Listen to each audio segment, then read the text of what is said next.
Bonjour à tous et à toutes, chers adhérents de BHC.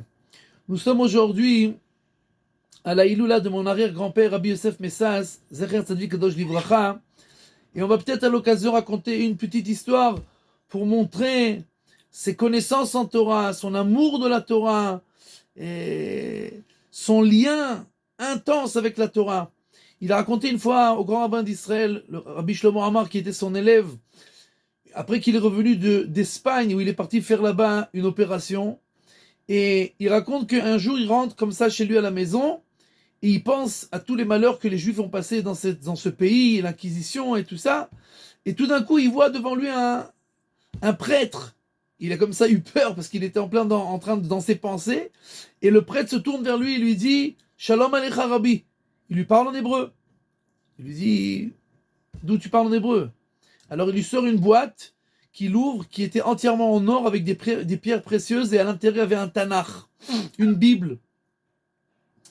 Et il lui dit, moi j'aime énormément le Tanakh, et comme je voulais l'étudier dans l'original, alors j'ai appris l'hébreu, j'ai acheté ce Tanakh là, je suis parti spécialement en Italie pour faire cette boîte, et j'apprends le Tanakh. Mais il y a une chose que je ne comprends pas, ce sont les signes qui sont au-dessus et en bas des lettres et des mots.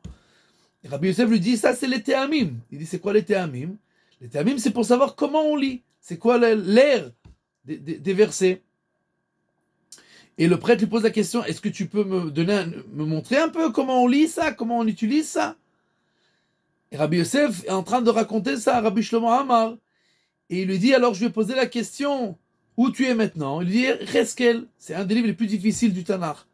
Quel chapitre? Il lui dit, chapitre 37.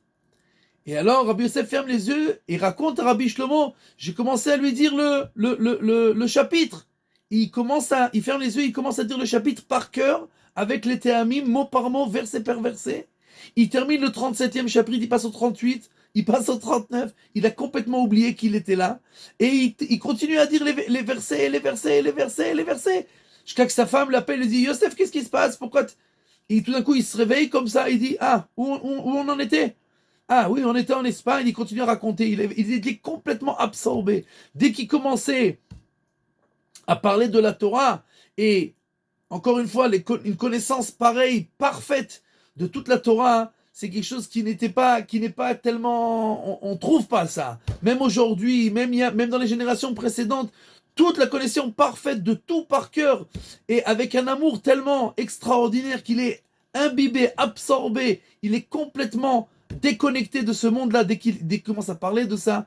Mais Zrat Hashem, qu'on ait tous le mérite d'apprendre sa Torah, de continuer sa Torah, de cette Torah qui est magnifique et qui est belle, et à l'intérieur et à l'extérieur. Et Bezrat Hashem, qu'on ait le mérite de le revoir bientôt avec la Geoula Shlema, Bimera B'Yamenu. Amen.